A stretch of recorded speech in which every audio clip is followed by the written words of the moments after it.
वो नदी 5 लाख क्यूसेक तक पानी भी आता तो हमको चिंता करने की जरूरत नहीं होती। इसको भी हमारी योजना है कि सिल्टेशन को इसको साफ कराया जाए।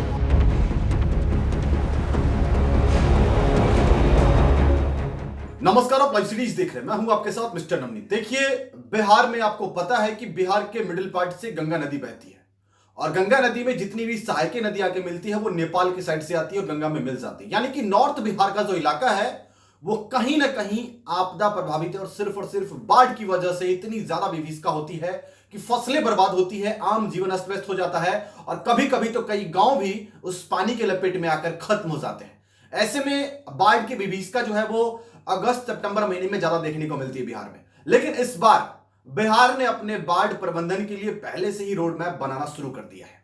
इस चीज को लेकर आपदा प्रबंधन के जो मंत्री हैं नारायण प्रसाद, वो लगातार तमाम क्षेत्रों में कैंप कर रहे हैं, जगह जगह जाकर उन बांधों का निरीक्षण कर रहे हैं, उन कटाव वाले जगहों का निरीक्षण कर रहे हैं जहां पर बाढ़ की वजह से बड़ी विभीषिका होती है। ऐसे में नारायण शंकर प्रसाद आज पहुंचे थे पश्चिमी चंपारण जिले के बैरिया ब्लॉक में। बैरिया ब्लॉक कहीं ना कहीं जो है वो बाढ़ की विभीषिका में आने वाला एक ऐसा ब्लॉक है जहां पर हर साल बाढ़ आता है। तो ऐसे में वहां पर जो भी रिंग बांध को लेकर भी समस्याएं हैं, कई जगह कटाव को लेकर समस्याएं हैं, तो इन तमाम समस्याओं को लेकर आज पहुंचे थे आपदा प्रबंधन मंत्री नारायण शंकर प्रसाद क्षेत्र में और लगातार चीजों का मुआयना कर रहे हैं और देख रहे हैं और साथ ही साथ एक मैसेज भी देने की कोशिश की जा रही है। तो एक बार सुनिए कि नारायण शंकर प्रसाद इन तमाम मुद्दों को लेकर क्या कुछ कह रहे हैं। जल संसाधन के एसडीओ वगैरह सबको, ताकि हम लोग निरीक्षण बढ़िया से करें, अच्छा से करें, ताकि इसमें जो भी खामियां होगी सभी खामियों को हम लोग देखें और समझें और सरकार से इसकी मांग करें और जो मिल गई है उसे हम पूर्ण करावें और जो अधूरी रह गई है उस काम को फिर सरकार के पास हम लोग प्रस्ताव भेजें और वहाँ से मंजूर कराकर काम को करा लें। इसलिए कि यही समय होता है कि दिसंबर से लेकर और मई तक काम को करना होता है। अभी हमारे पास 4-5 महीना है, तो इसमें टेंडर की भी प्रक्रिया है।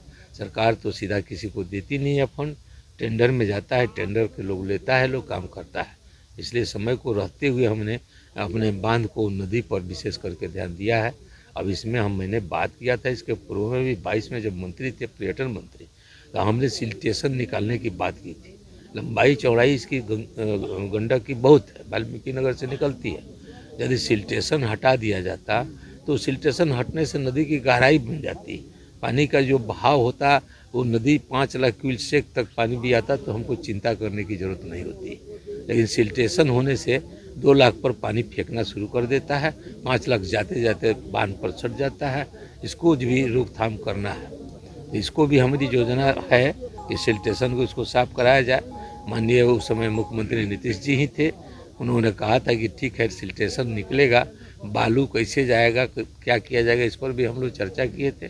उस समय हमारे मंत्रीगण थे कैबिनेट में, उस पर जो निर्णय आगे आया नहीं, काम हुआ नहीं, इसलिए इसको पुनः फिर हम कैबिनेट की बैठक हो गई तो माननीय मुख्यमंत्री से मिलकर इस पर चर्चा करेंगे और इसको काम को कराने का काम करेंगे, ताकि हमारे यहाँ जो जितने भी ग्रामवासी हैं नदी के किनारे हैं सुख शांति से रह सके, अपने खेती गृहस्थी कर सके। यही मेरी योजना है। इसी योजना के तहत मैं अभी निरीक्षण करने के लिए आज का समय तय किया था, स्कूटी को सूचना दिया था।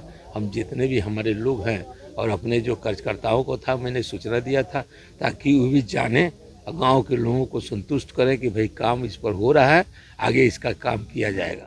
तो आपने सुना कि जिस तरीके से बाढ़ की विभीषिका से बिहार हर साल प्रभावित होता है और बिहार में कहीं ना कहीं बाढ़ एक बड़ी आपदा बनकर आता है। ऐसे में अभी से दिसंबर से लेकर मई तक का महीना हमारे पास है। ये आपदा प्रबंधन मंत्री ने कहा है कि हमारे पास 4-5-6 महीने का समय है। इस बीच हम लोग तमाम बांधों को मजबूत करेंगे, उन तमाम जो भी सिलिकेट्स है, जो भी नदी के नीचे जम जाते हैं, उनको निकालने की कोशिश करेंगे और उसके बाद कहीं ना कहीं अगर सारे सिल्ट निकल जाते हैं तो कहीं ना कहीं नदी की गहराई बढ़ेगी, पानी का स्टॉक ज्यादा होगा, तो बाढ़ का पानी कहीं ना कहीं तबाही कम मचाएगा। तो ऐसे में अभी से ही आपदा प्रबंधन विभाग के मंत्री ने डिजास्टर से मुक्त करने के लिए, आपदा से मुक्त करने के लिए बिहार को कमान संभाल ली है। लेकिन अब देखना होगा कि बिहार में किस तरीके से आपदा से बचाने के लिए, बाढ़ से बचाने के लिए काम होते हैं, किस तरीके से बांधों को मजबूत किया जाता है और तमाम नदी के फ्लो को ठीक किया जाता है। इस तमाम खबरों के लिए बने रहिए हमारे साथ, देखते रहिए। बहुत बहुत धन्यवाद इस वीडियो को देखने के लिए।